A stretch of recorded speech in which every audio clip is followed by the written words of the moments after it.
મિત્રો આપણે ઘણીવાર એવું કહેતા હોય છે કે ભગવાન જે કરે છે તે સારું જ કરે છે. તો શું ખરેખર આપણે એ વાત માનીએ છીએ ખરા? તો આજે આપણે બે પ્રસંગ દ્વારા આ વાતને સમજવા પ્રયત્ન કરીશું.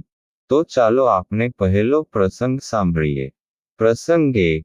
એક દિવસ થોડી બેદરકારીને કારણે અકબર બાદશાહના અંગૂઠાનું ટોપકું થોડું કપાઈ ગયું. તેની પીડાથી અકબરે ચીસ પાડી. આ જોઈ બિરબલે કહ્યું, દુઃખી થવાની જરૂર નથી. જે થયું છે તે સારા માટે જ થયું છે.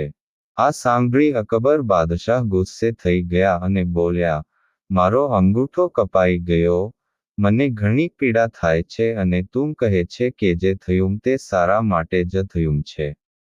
જા મારા દરબારમાંથી ચાલ્યો જા. અકબર બાદશાહનો હુકમ સાંભળી બિરબલ ઊભો થઈ જવા લાગ્યો અને જતાં જતાં બોલ્યો, મને તમે કાઢી મૂક્યો. ભલે, જે થાય છે તે સારા માટે જ થાય છે. હું જાઉં છું. આમ કહી બિરબલ ચાલ્યો ગયો. થોડા દિવસ પછી અકબરને શિકાર કરવા જવાની ઈચ્છા થઈ અને તે સૈનિકો સાથે જંગલમાં શિકાર કરવા ગયા. કમનસીબે, અકબર બાદશાહ તેના સૈનિકોથી છૂટા પડી ગયા અને જંગલમાં જંગલી આદિવાસીઓની નજર બાદશાહ પર પડી. તેઓ બાદશાહને પકડી તેના સરદાર પાસે લઈ ગયા. તે આદિવાસીઓ તેમના દેવતાને બલિ ચડાવવા માટે પ્રાર્થના કરવા લાગ્યા. બધા આદિવાસીઓ બાદશાહની ચારે તરફ ધૂમવા, નાચવા, ગાવા લાગ્યા. ત્યારે એક આદિવાસીની નજર બાદશાહના કપાયેલા અંગૂઠા પર પડી અને તે જોરજોરથી બૂમો પાડવા લાગ્યો. આદિવાસીઓના સરદારે અકબરના કપાયેલા અંગૂઠાને ધ્યાનથી જોયો અને બોલ્યો કે, આનો અંગૂઠો તો કપાયેલો છે માટે આ ખંડિત વ્યક્તિની બિલ ના ચડાવાય, એમ કહીને બાદશાહને છોડી દેવાનો હુકમ કર્યો. અકબરને સમજાઈ ગયું કે તેનો અંગૂઠો કપાયેલો હતો તેથી તે દેવતાને બલિ ચડાવવાને યોગ્ય ન હતા, તેથી બાદશાહને છોડી મુકાયા. ત્યારે અકબર બાદશાહને બિરબલની વાત યાદ આવી. તેણે કહ્યું હતું કે જે થાય છે તે સારા માટે જ થાય છે. મહેલે પહોંચી બાદશાહે તરત જ બિરબલને પાછો બોલાવી લીધો અને તેને ભેટીને માન આપ્યું અને તેના સ્થાન પર પાછો બેસાડ્યો. પછી અકબર બાદશાહે પોતાની સાથે જંગલમાં બનેલી બધી વાત બિરબલને કહી અને પૂછ્યું, જ્યારે મારો અંગૂઠો કપાયો ત્યારે તે કહેલું કે જે થાય છે તે સારા માટે થાય છે. એ વાત તો મને સમજાઈ ગઈ, પરંતુ મેં તને દરબારમાંથી કાઢી મૂક્યો ત્યારે તેણે એમ કહ્યું હતું કે, ભલે, જે થાય છે તે સારા માટે જ થાય છે. તો ત્યારે તેણે એમ કેમ કહ્યું હતું? ત્યારે બિરબલ બોલ્યા, હજૂર, જો તમે મને કાઢી ન મૂક્યો હો તો ચોક્કસ હું પણ તમારી સાથે શિકાર પર જંગલમાં આવ્યો હોત અને હું પણ તમારી સાથે આદિવાસીઓના હાથમાં ફસાઈ ગયો હોત. ત્યારે કપાયેલા અંગૂઠાને કારણે તમે બચી ગયા હોત પરંતુ હું અખંડ હોવાને કારણે બલિ ચડી જાત. મરી જાત. બિરબલનો જવાબ સાંભળી બાદશાહ ખુશ થઈ ગયા.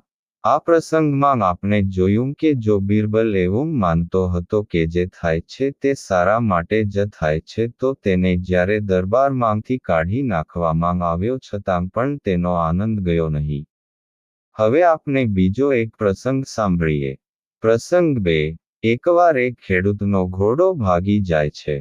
તે દુઃખદ સમાચાર સાંભળી તેના પડોશીઓ ભેગા મળીને પેલા ખેડૂતને મળવા આવે છે ને ખરખરો કરતાં કહે છે કે, આ બહુ ખરાબ થયું કે તમારો ઘોડો ભાગી ગયો. પેલા ખેડૂતે તો નિશ્ચિંતતાથી કહ્યું, ભલે, ભગવાને જે કર્યું તે સારા માટે જ છે. બીજા દિવસે તે ઘોડો પાછો આવ્યો અને પોતાની સાથે બીજા 6 જંગલી ઘોડાઓને લઈને આવ્યો. આ જોઈ તેના પડોશીઓ તો આશ્ચર્ય પામ્યા ને કહ્યું કે, તમને તો આ સરસ લાભ થયો. ત્યારે પણ પેલો ખેડૂત સ્થિરતાથી કહે છે કે, ભલે, ભગવાને જે કર્યું તે સારા માટે જ છે.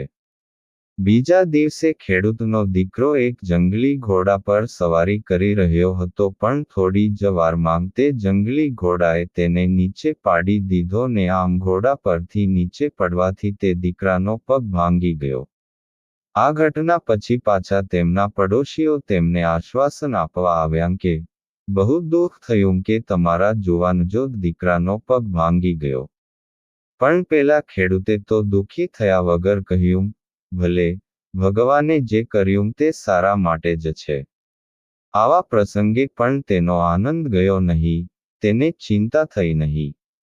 એ જ સમયગાળામાં તે રાજ્ય પર બીજા રાજાએ આક્રમણ કર્યું હોય છે, તેથી તે રાજ્યના રાજા ફરમાન મોકલાવે છે કે રાજ્યના દરેક ઘરમાંથી દીકરાઓને સૈન્યમાં જોડવા અને યુદ્ધ માટે લઈને આવો.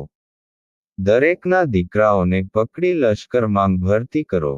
આ ફરમાન લઈ રાજ્યના કારોબારી ગામમાં આવે છે, પણ જ્યારે તેઓ આ ખેડૂતના દીકરાને લેવા આવે છે ત્યારે તેઓ જુએ છે કે એ તો પહેલેથી જ લંગડો છે અને તે યુદ્ધમાં લડવાને માટે સક્ષમ નથી, તેથી તેને છોડી મૂકે છે ને બીજા બધાના જ દીકરાઓને પકડીને લઈ જાય છે.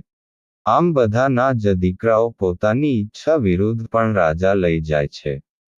તેથી તે ખેડૂતના પાડોશીઓ ખૂબ જ દુઃખી હોય છે, કારણ તેમના દીકરાઓ પણ જતાં રહ્યા હોય છે, પણ તે ખેડૂતનો દીકરો બચી જાય છે. તે સૌ ખેડૂતને મળવા આવે છે ત્યારે કહે છે કે તમે નસીબદાર છો કે તમારો દીકરો તમારી પાસે છે. ત્યારે તે ખેડૂત કહે છે કે હા, ભલે મારા દીકરાને પગ નથી પણ તે મારી સાથે તો છે. ભગવાને જે કર્યું તે સારા માટે જ છે. આ પ્રસંગમાં આપણે જોયું કે ગામના લોકોને દરેક પરિસ્થિતિમાં ચિંતા હતી, પણ તે ખેડૂતને દરેક પરિસ્થિતિમાં નિશ્ચિંતતા હતી. તેનું કારણ તે દરેક પરિસ્થિતિમાં ભગવાનને કરતા હરતા માનીને જીવતો હતો, અને તે દિલથી માનતો હતો કે ભગવાન કોઈ દિવસ પણ મારું અહિત ન કરે. આપણા જીવનમાં જ્યારે આપણને સક્સેસ મળે છે કે કાંઈ સારું થાય છે, ત્યારે આપણે એવું માનીએ છીએ કે તે મેં કર્યું છે. પણ જ્યારે આપણા લાઈફમાં કોઈ પ્રોબ્લેમ આવે છે, ત્યારે આપણે એવું માનીએ છીએ કે ભગવાને આ પ્રોબ્લેમ આપ્યું છે. માટે આપણે એ સમજણ દ્રઢ કરવી જોઈએ કે આપણા જીવનમાં જે કંઈ પણ થાય છે, એ મને મળ્યા એવા પ્રગટ ભગવાન જ કરે છે અને એ મારું ક્યારેય અહિત નહીં કરે. એમ માનીને આપણે હંમેશા ખુશ રહેવું જોઈએ અને ભગવાનને નિરંતર સંભાળીને આનંદથી જીવન જીવવું જોઈએ. તો મિત્રો, આજની સ્ટોરી તમને કેવી લાગી તે જરૂરથી કોમેન્ટ કરીને કહેજો. અને જો સારી લાગી હોય તો વિડીયોને લાઈક અને શેર કરજો, અને અમારી ચેનલને સબસ્ક્રાઇબ પણ જરૂરથી કરી લેજો. આવા સ્ટોરીવાળા વિડીયો અને વાસ્તુશાસ્ત્રના વિશેષ સમજણવાળા વિડીયો જોવા માટે આ ચેનલ સાથે હંમેશા જોડાયેલા રહો.